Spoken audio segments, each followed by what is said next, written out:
రామ్ టాక్కి తిరిగి స్వాగతం. పవన్ కళ్యాణ్ నిన్న రాజమహేంద్రవరం పర్యటన ఆద్యంతం ఆకట్టుకుంది. హృదయానికి హత్తుకుంది నాకైతే. ముఖ్యంగా పర్యావరణంపై తనకున్న ప్రేమ, దానికిచ్చే ప్రాధాన్యత, ఇది మన ఆ తెలుగు ప్రజలకి అదృష్టం, ముఖ్యంగా ఆంధ్ర ప్రజలకి. ఎందుకంటే అసలు ఆ డైలాగ్స్ చాలా బాగున్నాయి. గోదావరి పుష్కరాలు పన్నీరు స్నానం అవసరంలా, కెమికల్ స్నానం లేకుండా ఉంటే చాలు. నిజమే కదా. కాలుష్యం అంతా నదిలో కలుపుతూ ఉంటే కింద చేసేటువంటి యాత్రికుల పరిస్థితి ఏంటి? అసలు నదుల్లో కాలుష్యం కలవటం ఏంటండి? దాన్ని నదులు ఉన్నాయి కదా అని దాంట్లో కుదిలితే ఎట్లా? ఎస్టీపీలు కట్టుకోవటానికి కూడా పారిశ్రామికవేత్తలకు డబ్బులు లేవా? ఆయన ఆంధ్ర పేపర్ మిల్లు వాళ్ళ స్పందన గురించి కూడా అద్భుతంగా మాట్లాడాడు. ఎందుకంటే ఇదంతా నేను చెప్పాల్సి వస్తుందంటే వీటిని గురించి రాజకీయవేత్తలు మాట్లాడేది తక్కువ. పవన్ కళ్యాణ్ ఎక్సెప్షన్. ఇక నాకు నచ్చింది రాజమహేంద్రవరంలో పార్టీ సమావేశంలో మాట్లాడినటువంటి తీరు. చాలా నవ్వుతూనే ఎన్నో విషయాల్ని చాలా స్పష్టంగా చెప్పగలిగాడు. ఎందుకనంటే ఆయన రాజకీయ పరిణతి అయితే కొట్టొచ్చినట్టు కనపడుతుంది.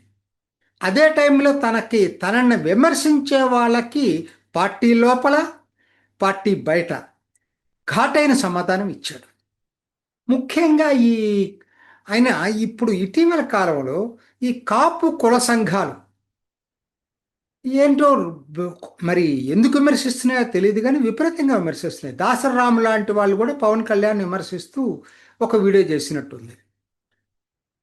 వాళ్ళు చెప్పేది ఏంటి అంటే పవన్ కళ్యాణ్ని ఒక కుల నాయకుడుగా చూడాలి, ముద్ర పడాలనేటువంటిది కోరుకుంటున్నారా వీళ్ళు? అది ఏ విధంగా కాపు సమాజానికి మంచిది అవుతుంది అనుకుందాం.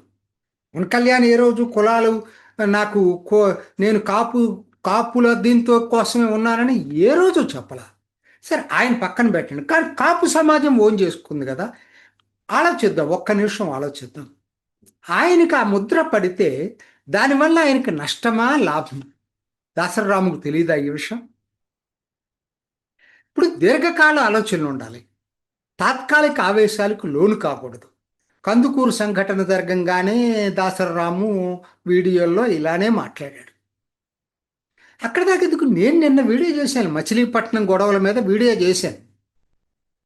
కానీ ఎప్పుడు కూడా నేను చెప్పే పాయింట్ ఒకటే, మ్యాక్రో లెవెల్ కూటమి దాని గురించి మాట్లాడద్దు. మైక్రో లెవెల్లో సమస్యలు వచ్చినప్పుడు జన సైనికులు సాధికారకతోటి ఉండగలిగినప్పుడు ఖచ్చితంగా ఇవాళ కాక రేపైనా వాళ్ళకి గుర్తింపు వస్తుంది, సమస్యకి న్యాయం జరుగుతుంది. అంతేగాని ఏదో చిన్న చిన్న సమస్యలు వచ్చినాయని చెప్పి ఓవరాల్గా రాజకీయ కోణంలో చూడొద్దాన్ని. ఎందుకంటే అది అవసరం, ఇవాళ కూటమి అవసరం చాలా ఉంది. అసలు ఏ విధంగా ఇది ఇలా ఇలా వచ్చి ఏదో ఏదో అంటారు కదా, బొమ్మికలు మెడగట్టుకొని తిరగాలని అని వీళ్ళు కోరుకుంటున్నారు పవన్ కళ్యాణ్ని. అది అది వాళ్ళకి మంచిది కాదు, పవన్ కళ్యాణ్కి మంచిది కాదు. మొట్టమొదటిసారి ఆయన అధికారంలోకి వచ్చి 2 సంవత్సరాలు కాలేదు. కాపులు ఏమనుకుంటున్నారంటే వాళ్ళే అధికారంలోకి వచ్చినట్టుగా మొట్టమొదటిసారి 3వ పవర్ సెంటర్ ఒకటి ఏర్పడినట్టుగా అందరిలో భావన ఉంది. మంచిదే, కానీ ఓపిక ఉండాలి దేనికైనా, సమయం సందర్భం ఉండాలి. ఏదో జరుగుతున్నాయి కాబట్టి ఘటనలని చెప్పి వెంటనే రియాక్ట్ అయిపోయి ఆవేశపడిపోయి, నాకేదో గుర్తుకొస్తుంది, పాండవ వనవాసంలో కృష్ణుడు భీముడికి ఒక సందేశం ఇస్తాడు. ఆవేశం కాదు, బుద్ధిని ఉపయోగించుకుంటాడు. పాండవ వనవాసం ఓల్డ్ పీపుల్కి అర్థమవుతుంది. పాండవ వనవాసం అద్భుతమైన దృశ్య కావ్యం అసలు. కాబట్టి వాళ్ళు చెప్పేది చక్కగా చెప్పాడు పవన్ కళ్యాణ్ దాని గురించి కూడా. కులాలు అది ఇవాళ తీసేస్తే తీయగలిగింది కాదు, అది వాస్తవం. సమాజంలో ఎవరు దాన్ని తీసేయలేరు. అయితే వైరుధ్యాలు కాదు కావాల్సింది, అది వాస్తవం తెలిసిన అన్ని కులాలు సామరస్యంగా వెళ్ళటానికి ఏం చేయాలో అవి చేయాలి. అదే టైంలో సమస్య వచ్చినప్పుడు పారిపోమని ఆయన చెప్పట్లేదు. మీరు సమర్థంగా ఎదుర్కోమని కింద వాళ్ళకి చెప్తున్నాడు. నేనే అది మచిలీపట్నం దాని మీద నా వీడియోలో కూడా అదే చెప్పాను. ఎందుకు చెప్తున్నానంటే ఇవాళ ఇవి కరెక్ట్ అయిన పద్ధతి కాదు. పవన్ కళ్యాణ్ వెళ్ళే దారే కరెక్ట్ అయినటువంటిది. రెండోది ప్రొఫెసర్ నాగేశ్వరిని గురించి కూడా వచ్చింది. ఆయన ఘాటుగా రియాక్ట్ అయ్యాడు. ఎందుకంటే ఆయన చెప్పింది కరెక్ట్. ఒక విశ్లేషకుడు కావాల్సింది ఏంటంటే ఏదో రోడ్డు సైడు మాట్లాడే వాళ్ళలాగా ఒక ఏదో ఉంటారు కదా, ఎవరో చెప్పినవన్నీ చెప్పుడు మాటలు అన్నీ కలిపి వీడియో చేయకూడదు కదా. అది నిజమని నమ్మేటట్టుగా ఎవరో చెప్తున్నారని కూడా కాదు, అసలు ఆల్మోస్ట్ ఎసెప్టివ్గా అమిత్ షా పవన్ కళ్యాణ్ మధ్య సంభాషణ జరిగింది చూసినట్టుగా మాట్లాడటం అనేది, మరి ఆయన ప్రొఫెసరు జర్నలిజంలో ఎట్లయ్యాడో నాకు తెలియదు. మరి నేను ఆయనకి మద్దతు ఇచ్చిన వాడినే ఎన్నికల్లో. కాకపోతే ఏంటంటే ఇవాళ ఉన్న పరిస్థితి అది కాదు కదా. ఆయన ఇవాళ ఏంటి, చివరికి ఆయన మీద విమర్శ చేసరికి తెలుగుదేశం జన సైనికులు ప్రాంతీయవాదం గుర్తుకొచ్చింది.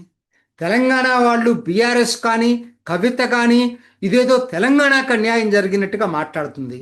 ఆయన మాట్లాడింది మరి ఆయనకి ఆ రోజు తెలంగాణ అనుకొని మాట్లాడా ప్రొఫెసర్ నాగేశ్వర్? ఇంకొకటి పవన్ కళ్యాణ్ పరోక్షంగా చెప్పడానికి లెటర్ ప్యాడ్స్ చూపించారు. కుల సంఘాలు కూడా వచ్చి మద్దతు ఇచ్చినాయట నాగేశ్వరకి.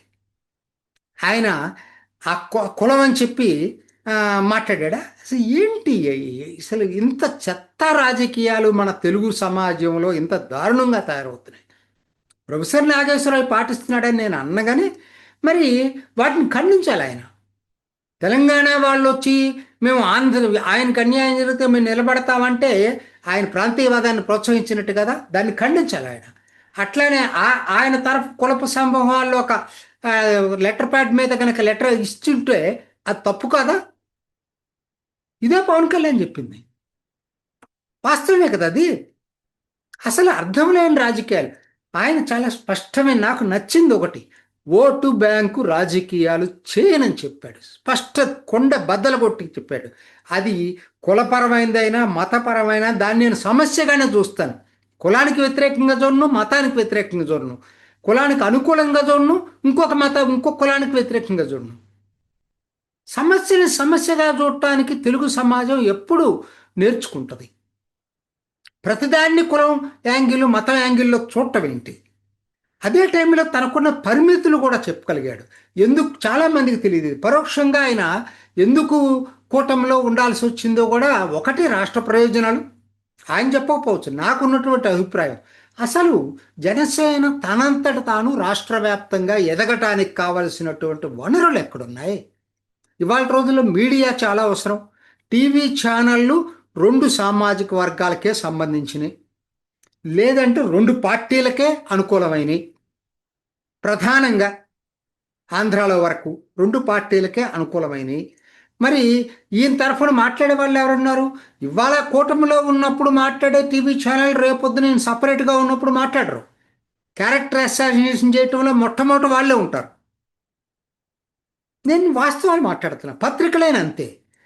అట్లనే ఆర్థిక వనరులు ఎక్కడున్నాయి? పవన్ కళ్యాణ్కి ఆయన డబ్బులు పెట్టుకోవాలి. ఎవరున్నారు వెనక పెట్టేటువంటి సామాజిక వర్గం కాదు అది. డబ్బులు పెట్టేంత స్థాయి వాటికి లేదు. ఇవన్నీ పరిమితులు ఉన్నాయి పవన్ కళ్యాణ్కి అని అది ఆయన చెప్పాల్సిన పనిలే, మనకు అర్థమైపోతుంది. కానీ ఈ కుల సంఘ నాయకులు వచ్చేసి ఏదేదో మాట్లాడుతూ ఉంటారు. ఆ పరిణతి ఆయనకుంది. అట్లానే అన్నిటికన్నా నాకు నచ్చింది, నేను మొదటి నుంచి నేను అదవరకు వీడియోలో కూడా చెప్పింది ఏంటంటే నిర్మాణంపై దృష్టి సారించలేదనేది. ఇది పెద్ద లోపం అని చెప్పి నేను కూడా అదవరకు చెప్పడం జరిగింది. చాలా సంతోషకరమైన వార్త. ఎప్పుడూ లేని పద్ధతుల్లో ఇవాళ నిర్మాణం మీద పూర్తి దృష్టి సారించాడు పవన్ కళ్యాణ్. స్వయంగా తానే కమాండర్గా ఉంటానన్నాడు. తనే అన్ని కమిటీలని నిర్ణయిస్తానన్నాడు. ఆగస్టు 14 లోపల ఈ ప్రక్రియ మొత్తం కూడా కంప్లీట్ అయిపోతుందన్నాడు. ఒక రాజకీయ పార్టీకి ఇది అత్యవసరం. ఇది లేకుండా రాజకీయ పార్టీ నడవదండి. ఇన్నాళ్ళకైనా జనసేన పార్టీ పూర్తి రాజకీయ పార్టీ స్వరూపం సంతరించుకున్నందుకు పవన్ కళ్యాణ్ అభినందిద్దాం. ఆంధ్ర రాజకీయాలకి ఇది ఒక మంచి పరిణామంగా చూద్దాం. చివరిగా ఆయన దాంతోపాటు క్రమశిక్షణ విషయంలో కూడా చాలా స్ట్రిక్ట్గా ఉన్నాడు. ప్రకాశం జిల్లా కమిటీని రద్దు చేసేసాడు. ఎందుకంటే అది మరీ దారుణం కదా. ఇప్పుడు ఎవరిని చేర్చుకోవాలో చేర్చుకోకూడదో కూడా పవన్ కళ్యాణ్కి డిస్క్రిప్షన్ పవర్ లేదా? అక్కడ బాలినేని శ్రీనివాసరెడ్డి చేసుకున్నారు. ఆయన పెద్ద లీడరు. నాకు తెలిసి ఆయన ఆయన చుట్టుపక్కల వాళ్ళు ఏమైనా చేశారు అనగానే ఆయన వరకు ఆయన సొంత ఆస్తులు పోగొట్టుకున్నాడు నాకు తెలిసి. ఎంతవరకు నాకు వచ్చిన వార్తలను బట్టి అయితే ఆయన అదవరకు వేరే పార్టీలో ఉన్నప్పుడు న్యాచురల్గా ఉంటుంది వాళ్ళకి వీళ్ళకి. కానీ ఇవాళ పవన్ కళ్యాణ్ స్వయంగా ఆహ్వానించి తీసుకున్నప్పుడు ఆయన రావడానికి లేదని చెప్పడానికి వీళ్ళెవరండి? అసలు అర్థం లేదు, అర్థం లేదు. సో ఇటువంటి ఓవర్ యాక్షన్ అనేది కమిటీల్లో ఉండకూడదు. అది ఆయన చెప్పింది. నేను కమాండర్ అంటంలో ఉద్దేశం అది. ఆయన చూసే జనసేన పార్టీకి ఎవరైనా ఓటేస్తున్నారు. అటువంటిప్పుడు మీరు ఆయన సలహా ఒకసారి చెప్తారు, రెండోసారి మీ అభిప్రాయం చెప్తారు. దాన్నే పట్టుకొని వేలాడటం అంటే మాత్రం ఇది ఏ పార్టీ నడవదండి అట్లా క్రమశిక్షణ లేకుండా. ఆయన చేసిన పని అక్షరాల కరెక్ట్. చివరిగా నేను చెప్పేది ఒకటేనండి, పవన్ కళ్యాణ్ ఆశయాలు గొప్పవి. పవన్ కళ్యాణ్ రాజకీయాల్లో నిజాయితీగా నడుస్తున్నటువంటి నాయకుడు. తన సొంత డబ్బులు పోగొట్టుకొని రాజకీయాలు నడుపుతున్నటువంటి నాయకుడు. It is a rare commodity అండి. వాళ్ళ రోజుల్లో ఎక్కడుంది అది? అటువంటి వాళ్ళకి ప్రజలు ఎప్పుడు ఆదరిస్తారు? ఇప్పుడు మోడీ కరప్ట్ కాదు, యోగి కరప్ట్ కాదు. అందుకనే వాళ్ళకు మిగతా విధానాలు పక్కన పెట్టండి, కనీసం వాళ్ళు వ్యక్తిగతంగా కరప్ట్ కాదు.